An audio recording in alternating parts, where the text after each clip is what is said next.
couldn't do. Tell Obama that my verses are just like the whips at the end, they bulletproof. -20, we in Pitfield, at K's Kitchen in a Canada Goose. Famous as fuck, but I'm still in the cut when they round up the troops. I'm just a sicko, a real sicko when you get to know me, nigga.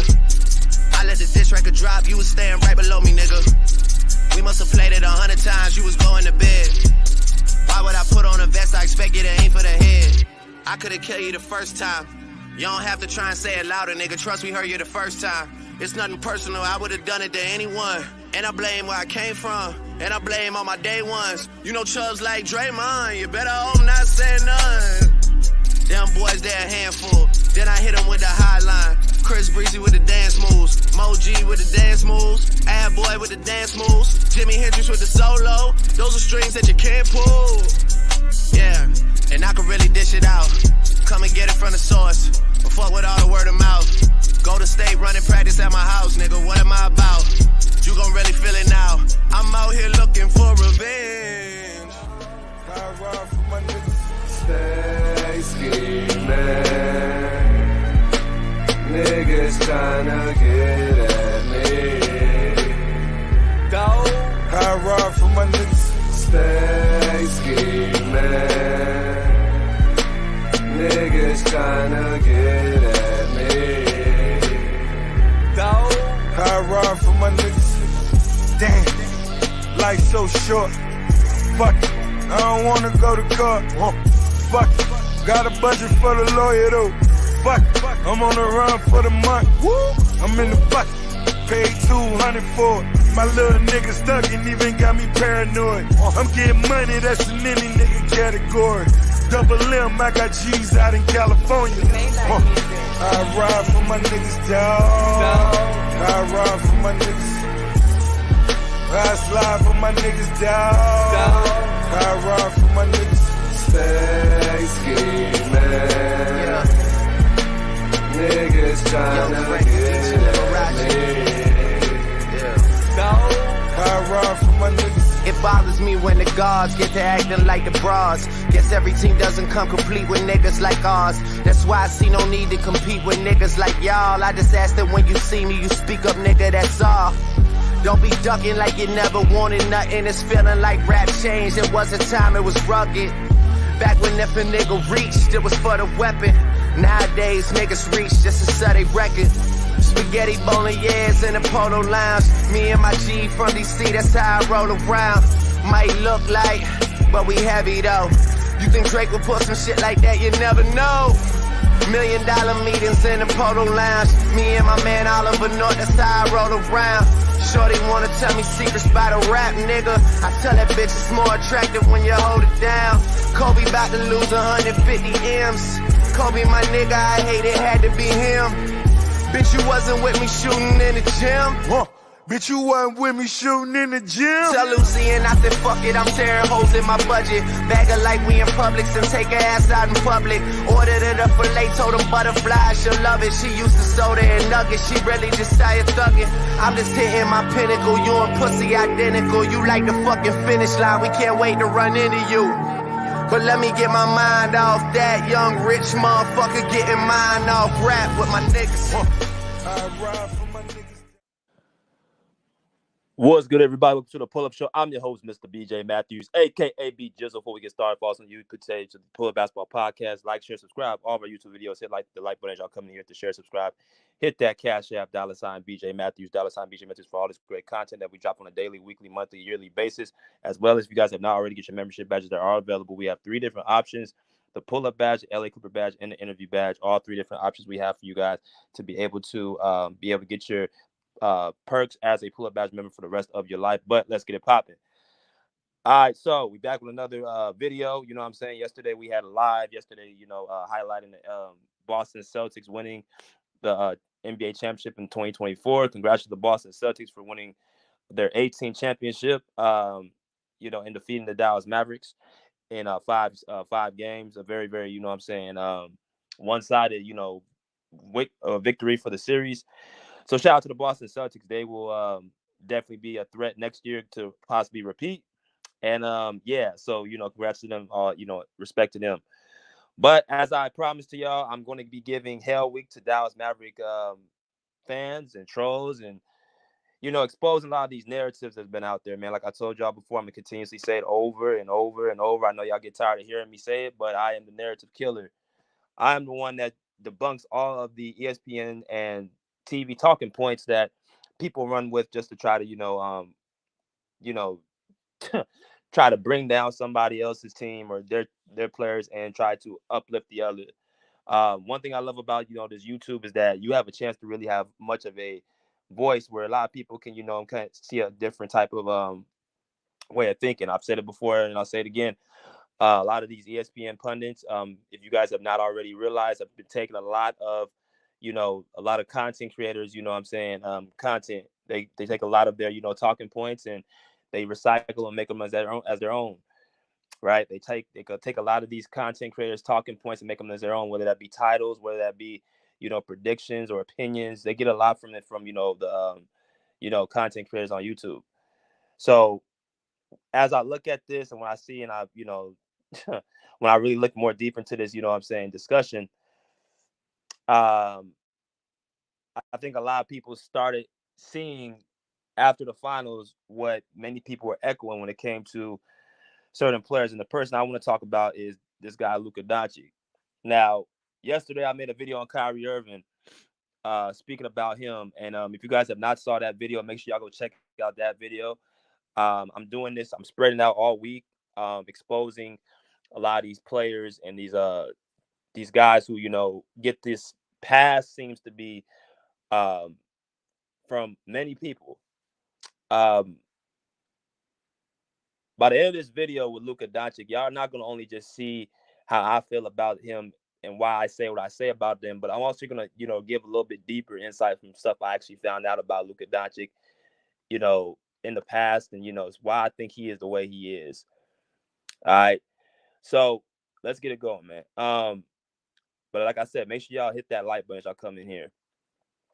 So first thing is first. The title is Everybody Talks Tough When They Up, starring Luka Doncic. Everybody talks tough when they up, starring Luka Doncic. Everybody talks tough when they up, starring Luka Doncic. Why do I name the title that? Very simple. Well, Luka Doncic has now been in the league going on 7 years. This will be his 7th season next year. And there was something of a phrase that happened about 2 playoffs ago where Luka Doncic echoed something out loud. I want y'all to actually hear it for yourselves. I'm pretty sure y'all all pretty much know it. 95% of y'all know it. But I want y'all to hear it again. It's about a 25-second clip, and we'll be right back.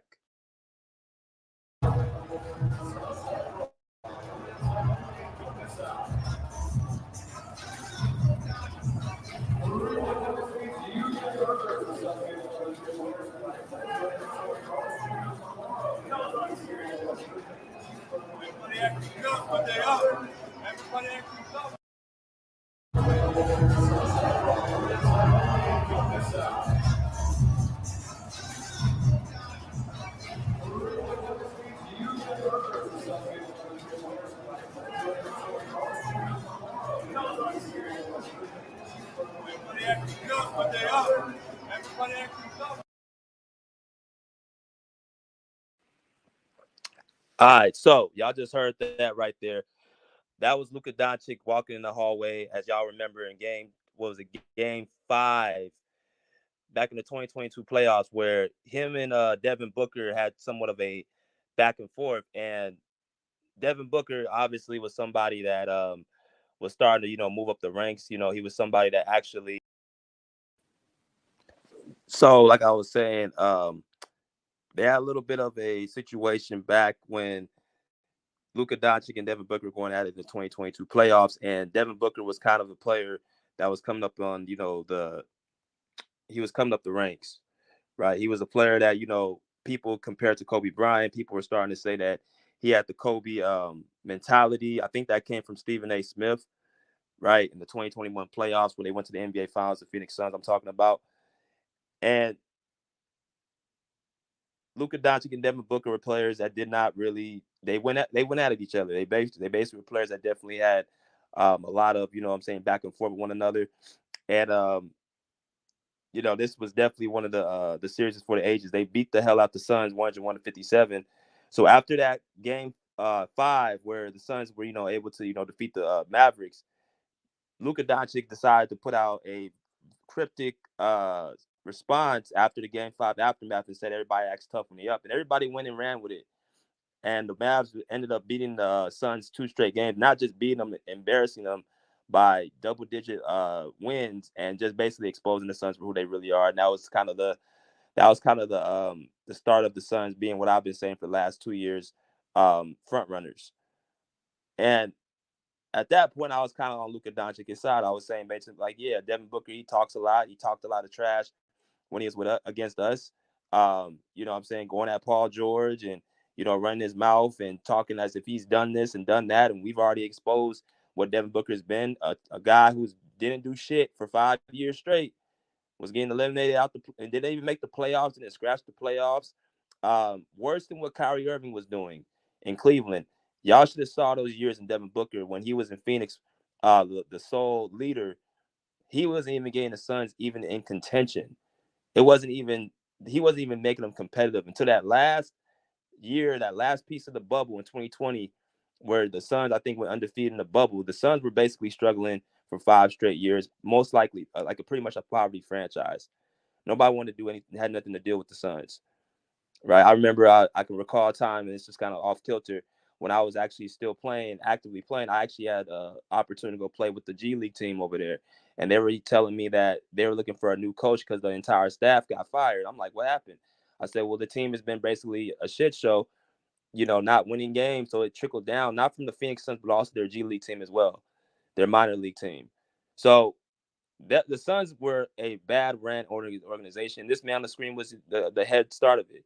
People want to blame it about, the roster wasn't, good enough. And I understand that. But the way they were talking about Devin Booker as if him being the second coming to Kobe Bryant, you can't have 5 straight years of just disappointment and failure. So I thought Devin Booker was somewhat, like I said, overrated too, like I said with Kyrie Irving. But at least Kyrie Irving did make them at least competitive his last year, even though they had a losing record.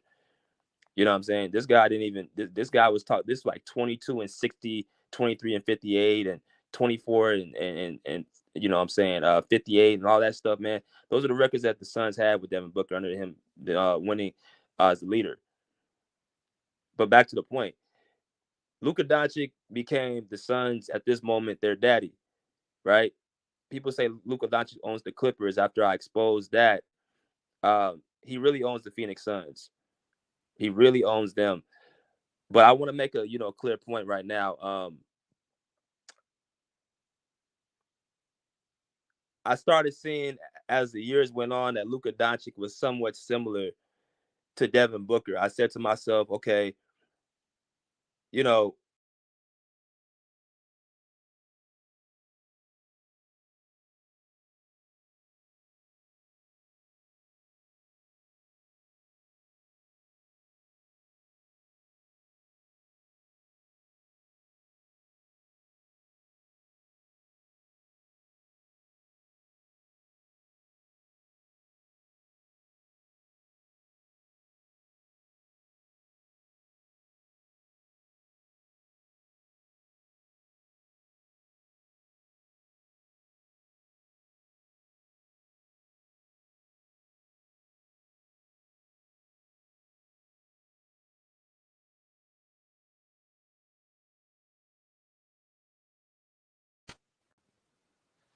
I mean, it's just a disappointment to see. So then I started saying to myself, okay, well, he ain't really he ain't really different from Devin Booker, right? We saw him just this year, and this is what really broke the camel's back for me. When you had this cat trying to make a fuss and actually try to pump his chest against the Clippers, against us, and not only to do it against us, but do it against Kawhi Leonard, a player that we all know have been destroying Luka Doncic every time he sees him, every time he plays against him. He's the person that continuously destroys him year in, year in, and year out. I've already put the statistics up. I already put the numbers up. For years, we kept hearing the narrative again, the narrative killer. We hear that Luka Doncic, destroys the Clippers, but in the other way, it was really the other way around. not only did Kawhi Leonard destroy the Mavericks every time he saw him, but he also got wins. He actually eliminated Luka Doncic every single year. And the only times Luka Doncic had a chance to really even make it far as he did past the first round is when he didn't have to see Kawhi Leonard in 2022 when he got to the conference finals, and then this year got to the NBA finals. Both years, Kawhi Leonard did not play. The first year in 2022, obviously recovering from that ACL injury. And this year when he had inflammation in his knee, he wasn't himself even when he stepped on the court. As a matter of fact, he not only didn't look like himself, he actually, held the Clippers back and set them back to actually lose another series. He obviously was not himself, so that made the Clippers have to play 4.5 on 5. Right? So I want y'all to kind of watch this video real quick of that altercation between the Clippers and the Mavericks, where Luka Doncic got into it with Russell Westbrook. So here we go. Washington offensive rebound. Doncic fouled by Westbrook. Doncic upset, has something to say. Westbrook pushes him. Now Westbrook pushes Washington. Westbrook upset. Doncic upset. The officials trying to separate him. Westbrook has had a couple of mini skirmishes earlier in the game. James Capers trying to explain it to him.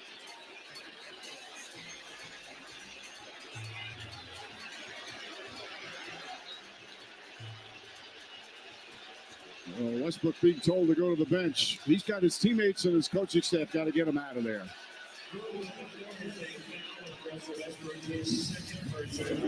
Previous play is under review for the hustle act after the whistle. Let's see. I don't know what he's upset about there. That's an obvious foul call on him. They might call that last one a punch. Oh, unequivocally, Mike. See, that's not a basketball play. There's no need to do that. There's the shove there. Then Washington shoves him, and kind of a jab there from Westbrook. So Westbrook already has a flagrant one. PJ Washington already has a technical. So you have to wonder if either of those guys are going to get ejected here. Maxi Kleber trying to step in and keep the peace. Yeah, Washington got involved in a double technical. So another one for him, and he's automatically ejected. The contact by Westbrook to Doncic is a technical foul. The contact by Westbrook to Washington is a technical foul. The contact by Washington to Westbrook is a technical foul. Washington and Westbrook are ejected from the game. Dallas will shoot one free throw and get the ball out of bounds. 14 on the shot clock. Officials, you can get thrown out on one technical if it's egregious, but both of those are out because of the two technicals.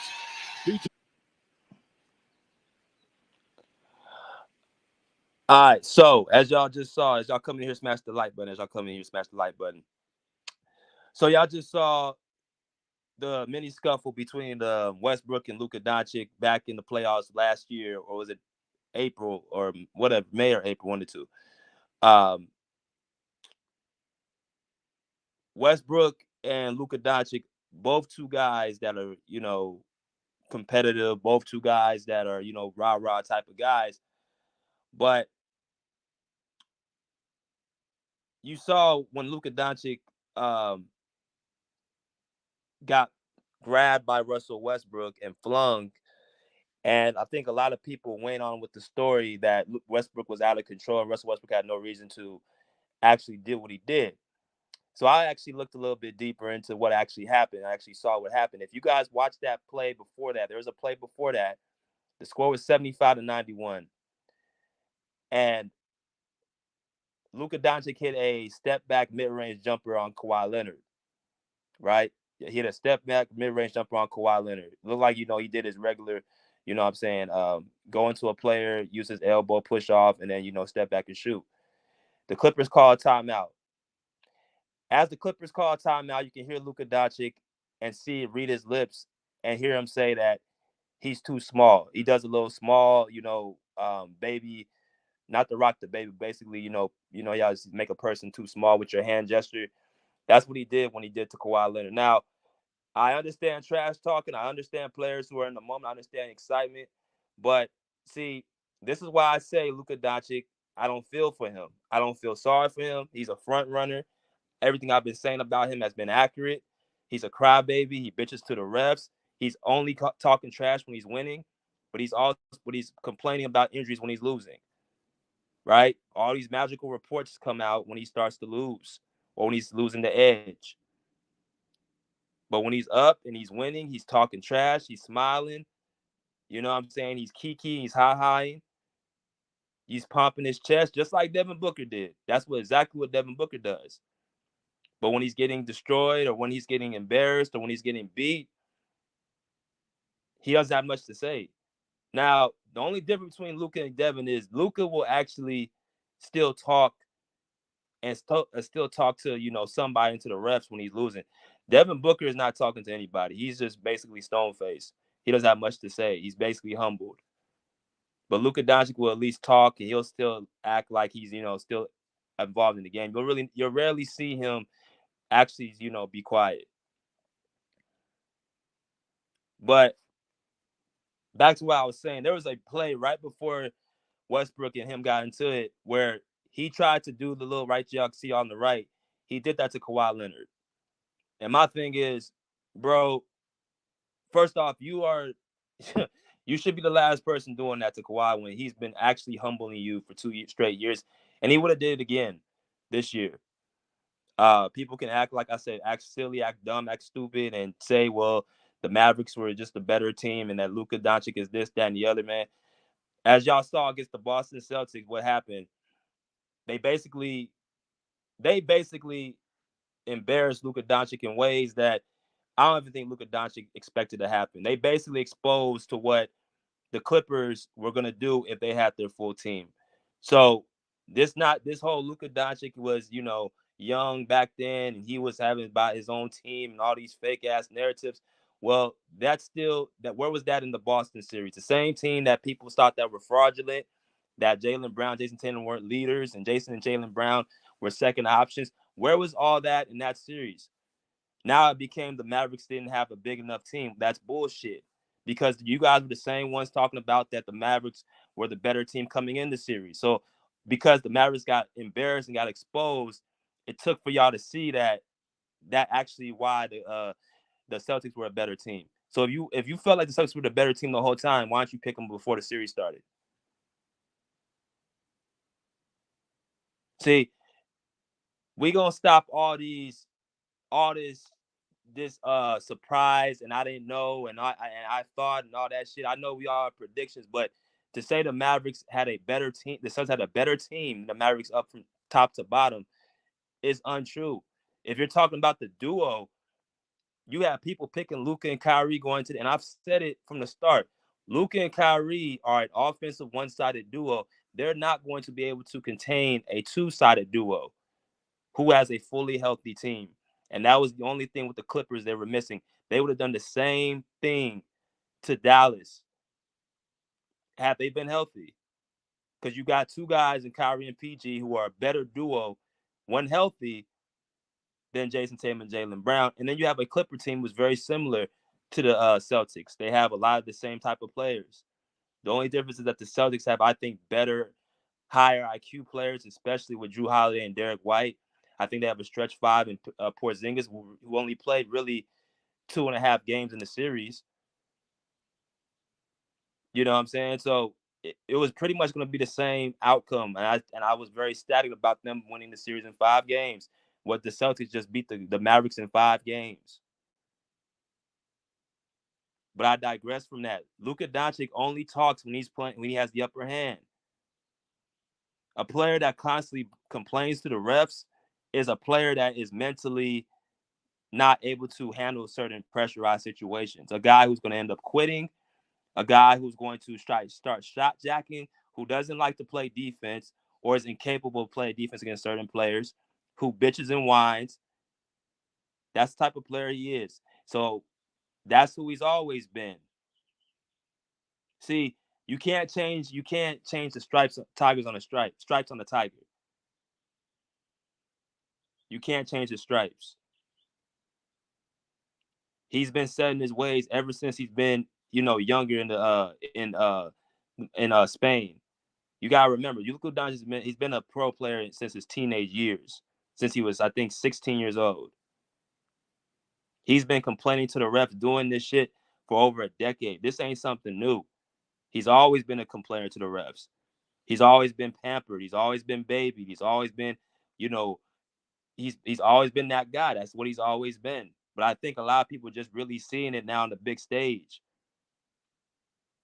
That smile he has, that little, oh, I'm not doing nothing, or I'm not, I just want to play basketball. I just want to do this, that, and the other. All that stuff got exposed, man. All that stuff got exposed. When he's losing and when he's not, I mean, of course you don't want to lose, who likes to lose, but there has to be a level of maturity that you have. And I think Luka Doncic is the type of player that he's set in his ways. And if you don't have and to me with Dallas, and somebody made a good point, he's been the man on that team for the last 5-6 years. It's no different from what he was in Spain. It was no different. It's no different from what he was in Spain, where he was given the keys to a team at that young in age. Ages that young of an age, he was given the keys to lead the team at 16 years old against, with other grown men. So he's basically been the man everywhere he's went. So how do you change that to all of a sudden he's going to be a mature overall, player?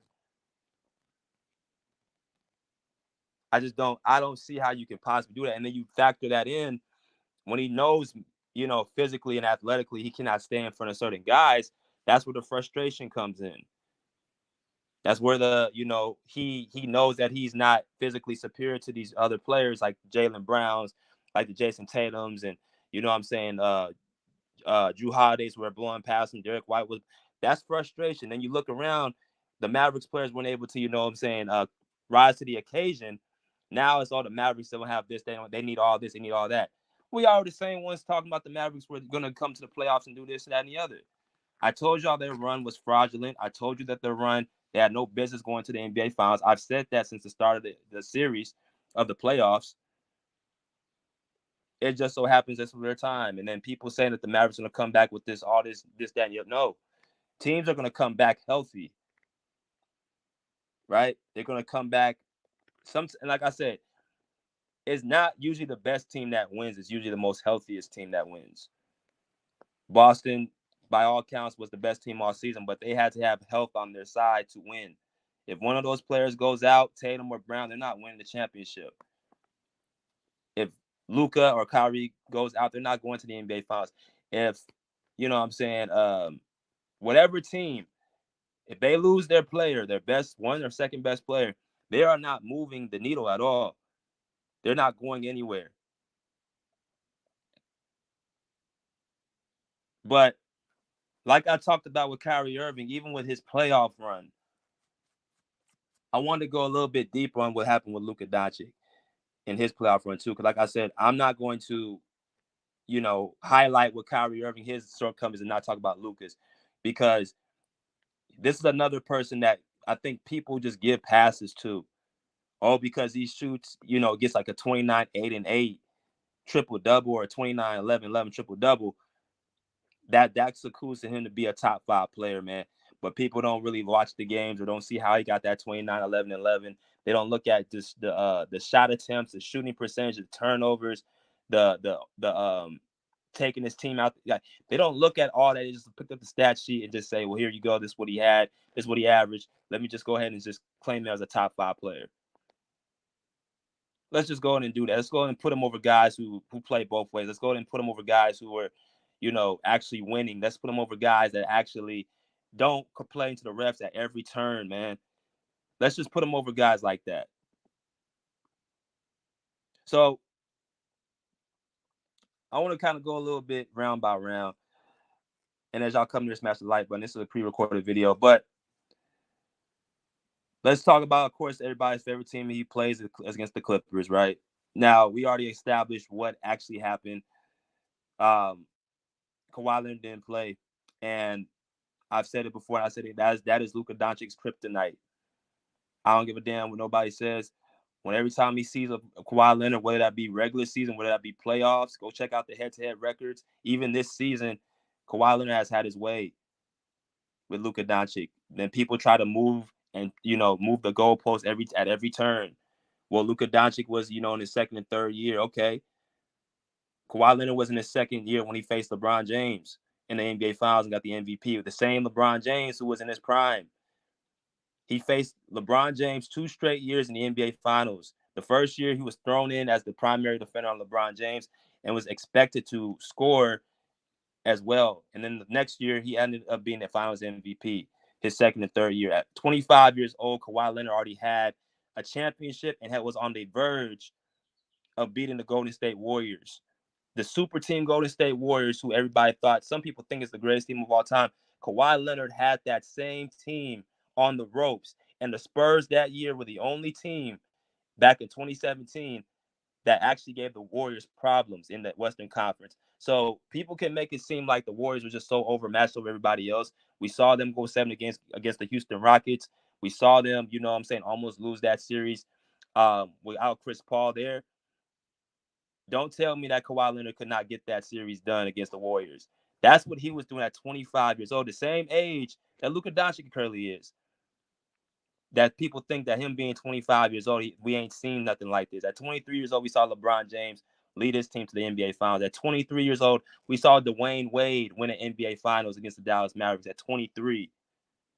So I don't know if people need to be refreshed with history, but Luka Doncic is not the best 25, 23-year-old we've ever seen. He's just not. He's gotten he got a very favorable run. He got a chance to go and compete against teams that were injured, young, and when he faced the actual team that has experience that were fully healthy, he got exposed. But I want to go a little bit deep with the Clippers series. He averaged 29 points, 8 rebounds, and 9 assists in 6 games. 2 of those games without Kawhi Leonard, they won the game. The Clippers won, and then 2 games with Kawhi Leonard, they actually lost. So this series, people look at the numbers and say that he had a great series, but if you look down at the field goal percentage, he only had 1 game he shot over 50%, and that was the game 2 when Kawhi Leonard played. And like I just said earlier, they're playing 4.5 on 5. See, I'm going to pull out the whole curtain. I'm not just going to pull out, bits and pieces like the ESPN talking points. Luka Doncic had a horrible shooting performance in that series. And then you look at his 3-point percentage shooting was obviously horrible. You're talking about a guy who was shooting less than 30% from the 3-point line. You got 10%, 11%, 25%, 21% in the first 4 games. And this was around the time that people started, bring out the injury report. So he apparently after game 3, he got injured. And that's what people ran with and said that Luka Doncic was dealing with injury. Well, what happened with games 1 and 2? Why was he shooting so inefficient in those games from 3-point line? See, when you struck up 10, 14, 12, 9, those high valuable threes, eventually at least 1 or 2 of them are going to fall. 3 of them are going to fall.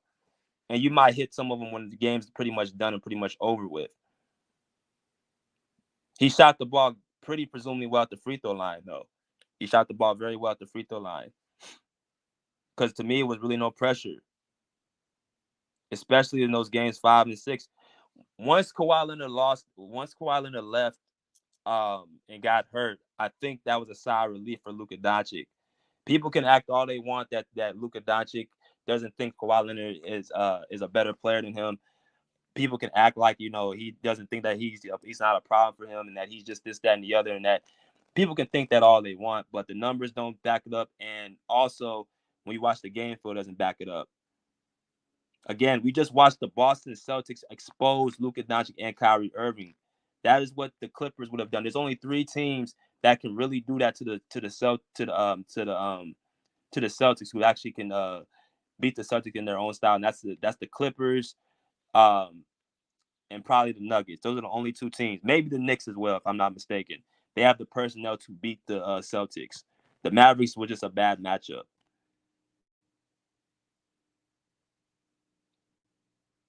But back to my point, man. Luka Doncic had a good series. He did not have a great series against the Clippers, and it wasn't because of no damn leg injury. It's because Terrence Mann, being the primary defender, who's guarded Luka Doncic many times, and I said it before the series started, Luka Doncic will not have a great series against the Clippers. Those days of him just exposing, guys like Reggie Jackson, Marcus Morris, Rajon Rondo, players like that, those days are over with because he took advantage of smaller guards and guys who didn't have the length and athleticism to stay in front of him. Now, when you ask for a switch, you're going to have to deal with a Terrence Mann. You're going to have to deal with a Russell Westbrook, a guy, a Paul George, a Kawhi Leonard, who he's going to still get his points. But you can't just sit up there and pick on small, undersized players, you know what I'm saying, Lou Williams, Landry Shamet in the bubble as well, and get away with it. Now you're going to deal with 6'4" to 6'8" athletic wings who's going to make it difficult for you. That's what he's going to have to deal with. The same thing he had to deal with against Boston. Jason Tatum, Jaylen Brown, Kristaps Porzingis. That was the personnel that was giving Luka Doncic trouble. Drew Holiday.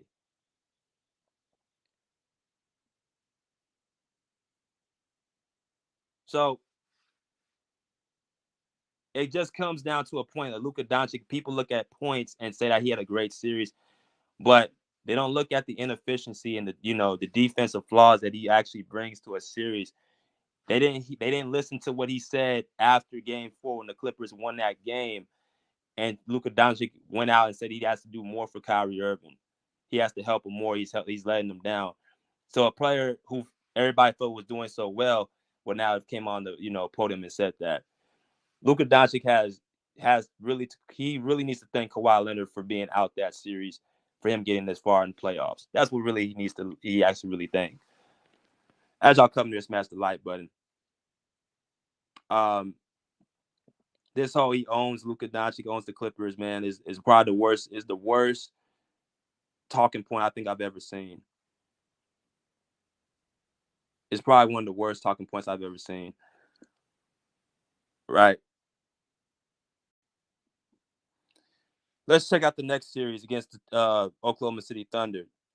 So he was actually worse in this series than he was in the Clippers series. Right. And I kept telling people I wanted to see Luka Doncic finally have just pull a couple of good games together. Please pull a couple of great games together. So 24 points per game, 10 rebounds, 8 assists in 6 games against the Thunder. Luka Doncic, once again, was very mediocre. He was not dominant. He was not a player that was coming in trying, pretty much dominate the Oklahoma City Thunder in that series. I think the best game he had was Game 5. As y'all can see, he was struggling for the games prior to that. Now, people, again, want to use injuries, right? Like I said, the injuries only pop up when he's not playing well. Again, I smell a lot of LeBron James media protection.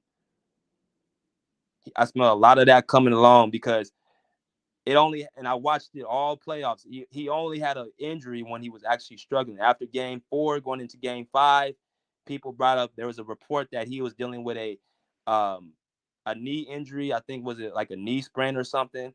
They put out a viral photo of him having all this KT tape wrapped around his leg, acting like he was just so injured.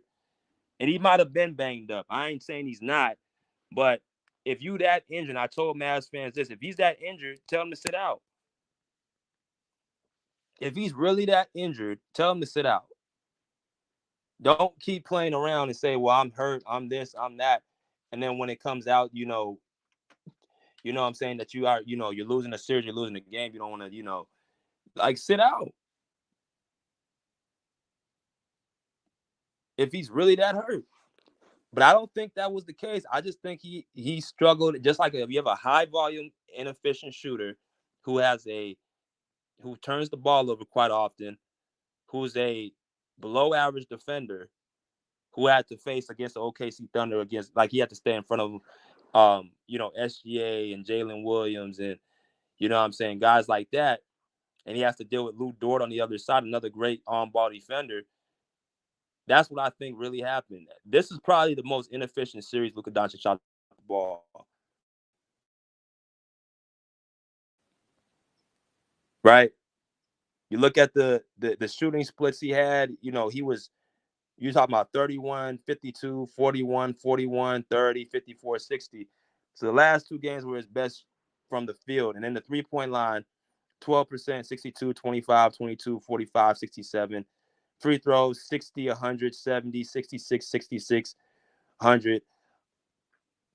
I think Luka Doncic shot 75% from the free throw line, somewhere around there. From the three-point line, he was inefficient three out of 6 games.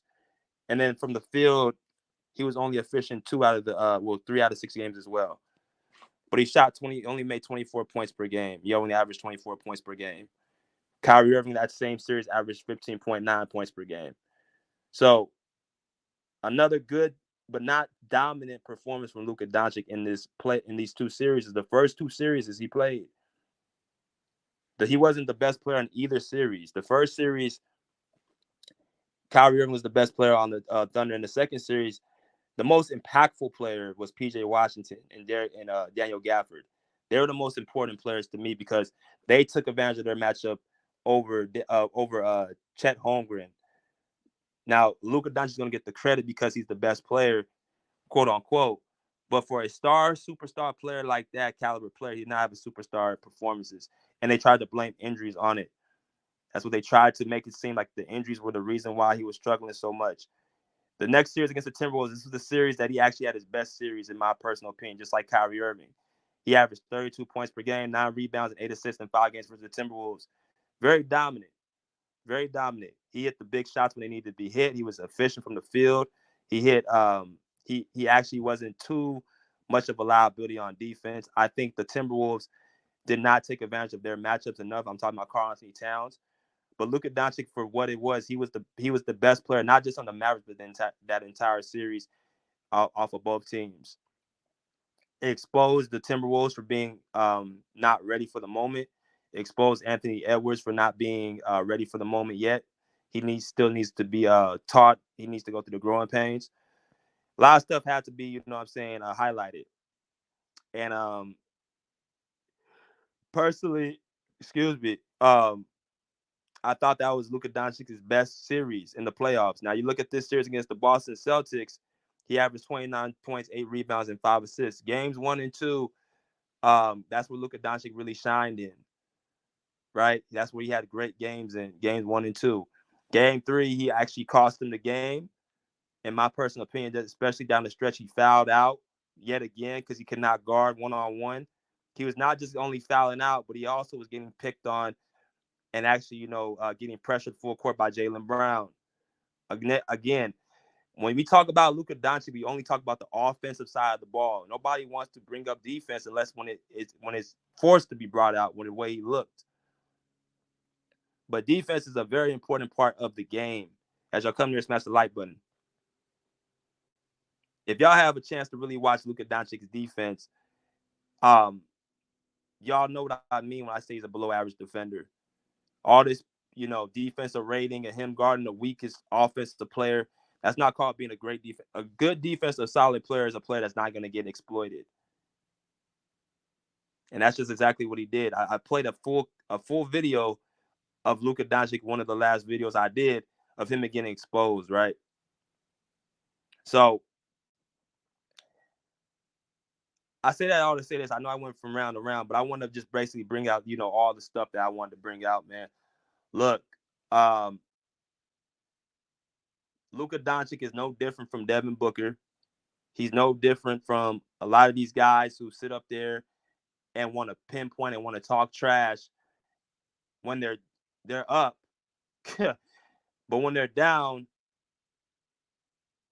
they want to complain. They want to cry. They want to moan. This guy's been doing this for over a decade. And all we kept hearing is that Luka Doncic needs to mature. He needs to mature. He needs to mature.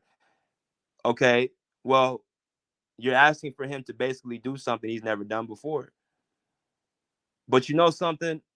As I looked more deep into Luka Doncic as a person, how he grew up, I kind of understood. I understand why he's the way he is. I kind of understand it.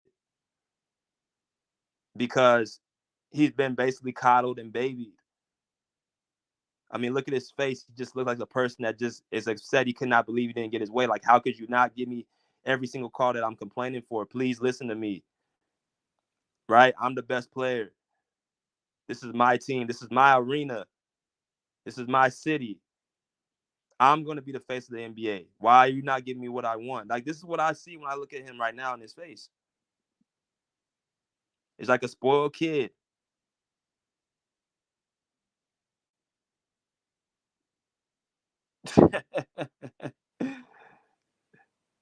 That's what I look at when I see Luka Doncic, a spoiled ass kid. When he gets his way, everything's all fun and laughs and giggles and goggles. Everything is good. He's talking to the refs. He's talking to other players. He's front running. Again, this motherfucker had the nerve to do this to the same guy is the reason why he couldn't get out the first round.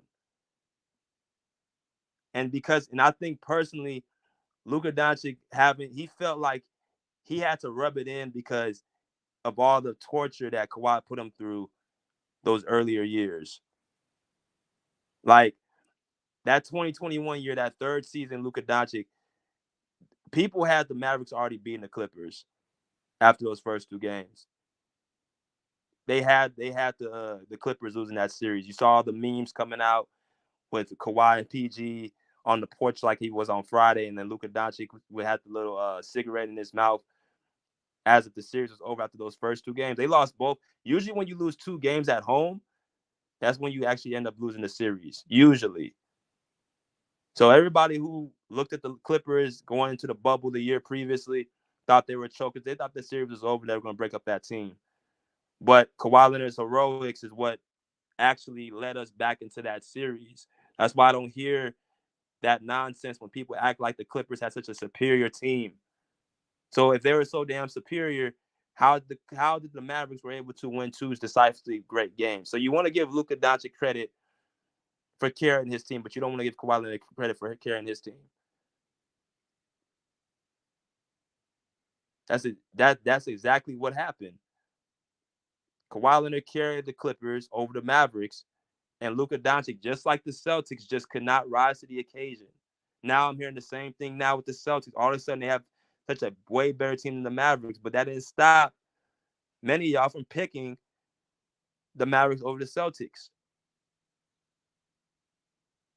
So again, whatever you turn, Luka Doncic is going to always get an excuse, and people are getting tired of it. People are getting annoyed of it. People don't want to hear that shit. People just want to see him go out there and play ball and hoop.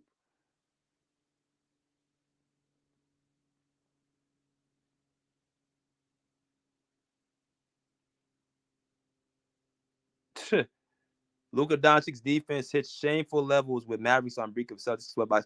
You know something else too? The reporters don't do any favors as well, because right after that series was over, one of the first questions they asked, they asked him about his injury again. They asked about his injury again after they lost to the Celtics. Now, credit to Luka Doncic, he said that it doesn't matter how hurt he was, because it didn't matter. Well, credits to him. But it still doesn't stop how much of a complainer and how much of a whiner he is. It does not, and I don't feel like it's going to change much next year. You don't just go from doing this to just being stone cold face after every call. There's going to be a point in the game where Luka Doncic gets very frustrated because he can't guard, or he's getting blown past by, or because he felt like he got hit on the play, and there's so much emotions in the game where he's going to snap. That shit's not going to last only but so long.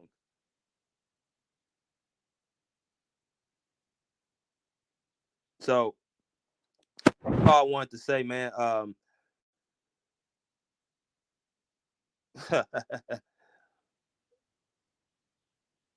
Luka Doncic, man. We'll see. We'll see what happens next year. Do I put him as a top 5 player? You can arguably say that. I'll put him 5-6. I'll put him 5-6. But then again, because what you got, Giannis, Jokic, who else is in the top 5 I'm thinking of? You could put I've said Kawhi, I'm gonna keep saying it when he's healthy. Tatum, you can put him in the top. And I'm making a video about Tatum as well. You could put Luka there. And Embiid is knocking on the door, but the problem is he's the same thing. He can't stay healthy. He has the same issue as Kawhi. He can't stay healthy when it really matters, except Embiid will at least play through his injuries. But he still hasn't got past the second round. But as far as a player individually and his ability, that's how you rank a player. There's his ability and what he does on the court. Embiid's a top 5 caliber player. So you could put Luka at 5 or 6, in my personal opinion. But he ain't gonna ever win no title unless he locks down defensive end and stop leading by poor example. I'm gonna let y'all go after this. I've already shared it before that Tim Hardaway, what he said. He said Tim Hardaway was a player. Tim Hardaway said that Luka and Kyrie were not leaders. That's why I think it's kind of factored into why Tim Hardaway's playing time has went down. And he's right. Luka Doncic ain't no leader, man.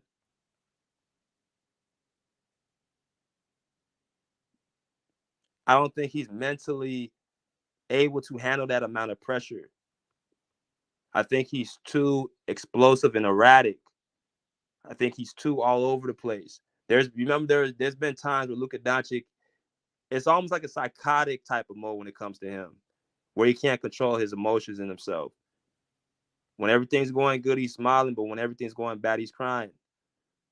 It's too much of up and down, crazy, up and down emotions with him. But, I'm not going to talk about that because that's, personal issues. But all I'm going to say is, like I said, man, Luka Doncic, stop pounding your chest when you're winning. Maybe somebody will have more sympathy for you. Stop acting like, you just respect the opponent. I know that's just trash talking, but at the same time, you know what you was doing in this instance right here. And Westbrook checked your ass.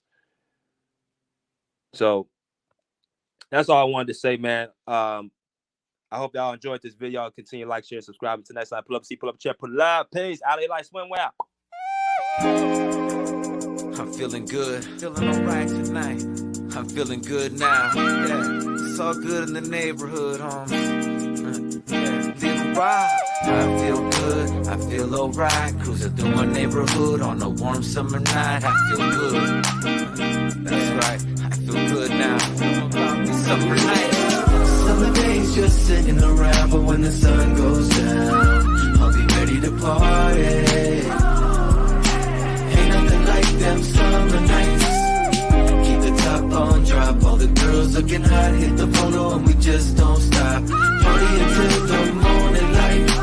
Ain't nothing like them summer nights. I just kicked it at home. I polished up the chrome, called the Luka on the phone, let her know I'm home alone. It's 7:30 and the sun's going down. It's a summer night and the fun's going down. I pick her up and she looks all dolled up, sitting passenger in my rag and Paula. Yeah, I let her know that she looks beautiful to me. The world's an ugly place, but she is such a sight to see. The kind of woman that would put up a fight for me. The kind that wants to spend the summer nights with me. The temp was 80 and I'm cruising with my lady, playing some Rafi Bagan. Ooh, baby, baby. I see my homeboys and the cruising in the ride with their ladies sitting by their side. People think we look crazy, but I think we look classy. But then again, that's only if you ask me. Summer days just sitting around, but when the sun goes down, I'll be ready to party. Ain't nothing like them summer nights. Keep the top on drop, all the girls looking hot, hit the photo and we just don't stop. Party until the morning light. Ain't nothing like them summer nights. My homeboys throwing the backyard boogies, so everybody gets together to unwind, relax, and have a fun time. The DJ spinning, so I grab the mic and be like, ain't nothing like them summer nights. The party's packed with beautiful women, and and the gang of the homies that wanna get with them. And they'll say anything just to hit them. And it's usually a nice summer night when they did them. I don't know, it must be something in the air. Can't help but have a good time because the feeling is there. To some people, the feeling is rare. They're at the past saying, God damn, I wish I was there. To have a drink, have a token, hook up with someone fine, but the kind that looks up. Gotta keep some pisto in the cup. Party until the sun comes up, but we give up. Summer days just sitting around, but when the sun goes down, I'll be ready to party. Ain't nothing like them summer nights. Keep the top on drop, all the girls looking hot, hit the photo and we just don't stop. Party until the morning light. Ain't nothing like them summer nights. Them summer nights can keep a smile on your face. Gotta try to have a good time with your life, otherwise it's just a waste. Either way, I'm gonna party just in case. Like Prince party like it was 99 and 87, 88. I couldn't ask for no better weather. I'm right next to the Pacific, to be specific. The candy paint job glows under the moonlight as I close out my summer night and say goodnight. It's time to put the top up and park it. Drop it, unplug the ground, roll up the windows and lock it. Fuck in the pad and fall into bed as she lays on my chest to rest her sleepy head. And we do this all night long, from dusk till dawn. But it's not quite the same when summer nights are gone. But even when they're gone, it won't be long. 8 more months and once again it's on. Summer days just sitting around, but when the sun goes down, I'll be ready to party. Ain't nothing like them summer nights. Keep the top on drop, all the girls looking hot, hit the photo and we just don't stop.